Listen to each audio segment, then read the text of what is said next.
咳多久了？反复就是从那一次，不是什么时候，应该是4月份，不是那个咳嗽，然后发烧，然后都雾化搞了一次，然后后面就什么白细胞过高，然后又打针，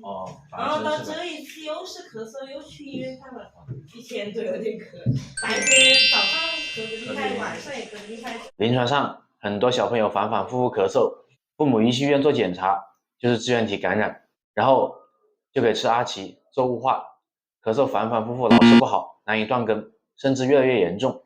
损伤了小朋友的身体。其实在中医看来，支原体感染大部分是体虚咳嗽，然后大部分是晚上跟早上咳，然后见风咳，小朋友一吹风就会引起一个阵发性咳嗽，有时候脾胃虚的小朋友会咳痰，这只是因为小朋友体质虚寒，体内的寒湿所形成的。中医看支原体咳嗽，可以迅速抓住病机，把病邪给去掉，把寒湿给排出来。我建议采用中医的方法去治疗，中药是纯绿色疗法，对小朋友身体没什么损伤。如果小朋友吃不下中药，也可以使用穴位贴敷治疗。